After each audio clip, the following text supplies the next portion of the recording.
What's up, Planeswalkers? It's your boy K-Dog. Got a sweet historic artisan list for you guys for the historic FNM event. In this one, we're taking a look at Adeliz. So it's a nice, super aggressive wizard tribal list. Adeliz, of course, is an uncommon, so she's legal in Artisan, which is commons and uncommons only. And she's pretty amazing, even just like in historic, just regular, like even like ranked play. Wizards has kind of been my go-to tribe and go-to deck for ranking up and just having tons of fun.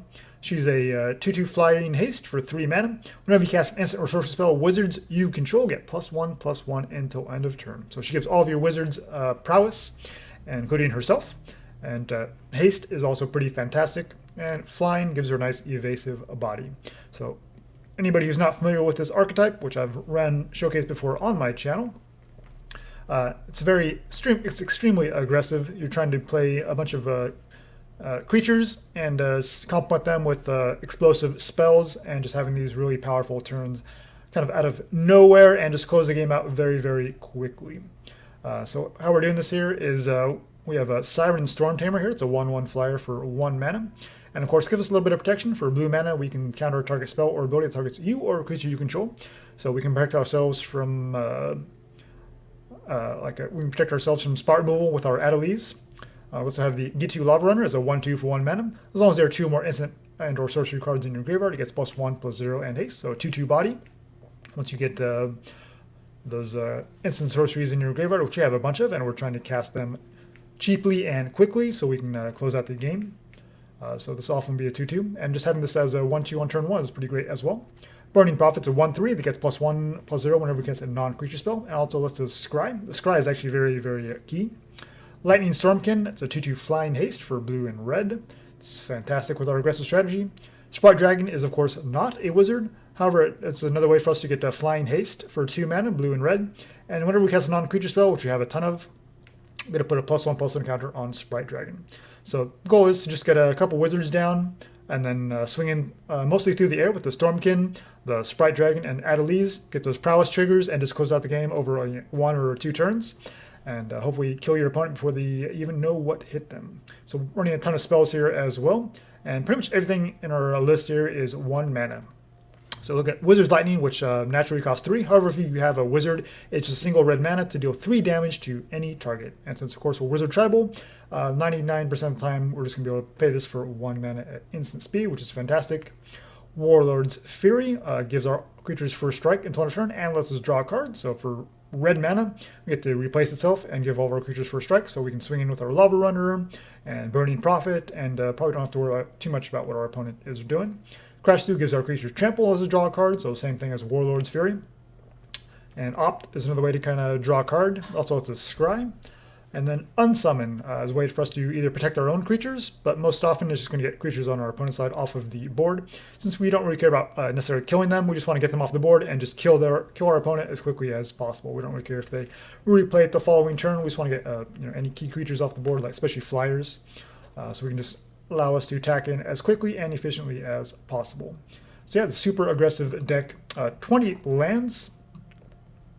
Oops.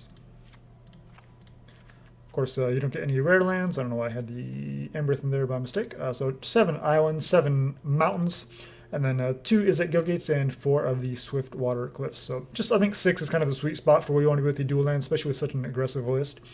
4, you might be a little bit screwed on 1 mana or the other.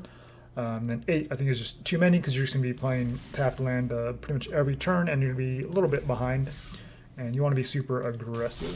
So obviously this is recording before the actual historic event is, but we're just going to run it into some best of 1 and kind of see what our opponents are up to, and yeah, we'll just kind of give you a feel for how it does.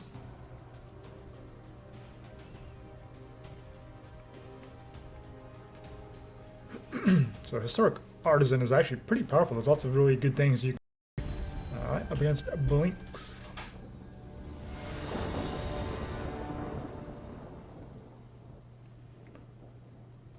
Well, Sandspeam's pretty fantastic. Let's do it. It's a 114 card pile of nonsense.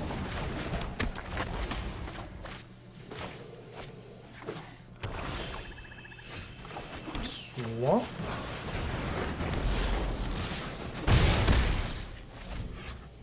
Hit them for 3. Draw a land, that's pretty amazing. A rat colony, that's pretty cheesy. There's our land, so yeah, we should be able to handle this deck fairly well. Let's keep the Lavarunner around for the trample. Rat colony gets a power boost, but not a toughness boost. And these decks are usually pretty light on removal, so this should be fine.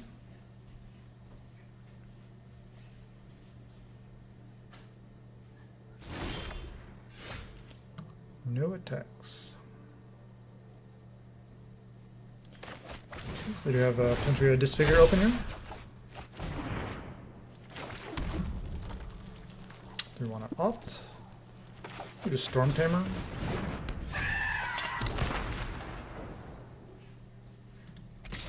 We just still attack with the flyers. Keep our Lavarunner around for more. Potentially chain some spells together. Okay, Undercity Necrolisk. Not what I was expecting in a rat colony list. Here's where we can try to chain some spells together. The Lavarunner. Missed out on the Anthem effect. Yeah. Should be game. It's more than lethal. We have it in the air. Let's attack. There we go. Look at that. 5, 10, 15, plus 8. 23 damage.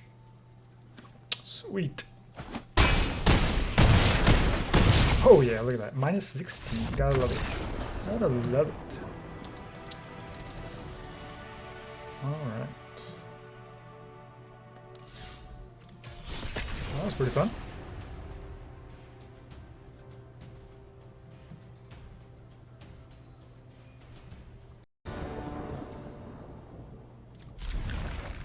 And seems decent.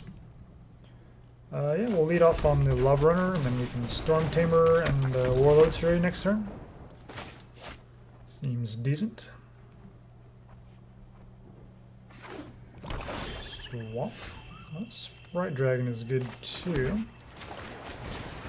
It's always better to play some value off of it. We got the Sprite Dragon next turn. If we find a land, we can opt as well. Make it a 2/2. Yeah, Demir so far.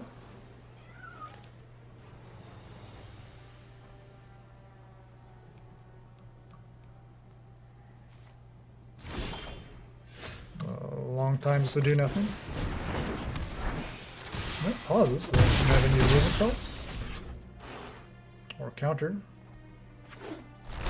Khan's Bastion. Okay, so a mass deck. That's cool. I think we can race them, so let's start attacking in through the air. And we got the probably opt. Try to find try to find another blue source so we can string some spells together, or even a red spell. Wizard's Lightning, really great. So they have removal. They're eyeing every single creature. Their token has hexproof as long as they have the Overseer out. If you have removal, you want to kill Adeliz. I'm not sure what.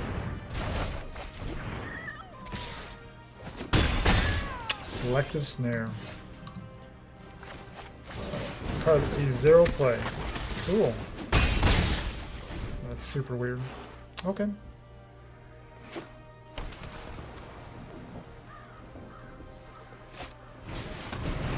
Now that flyer. We can bounce it, but then they get to grow their token. Stormkin, but we're missing red.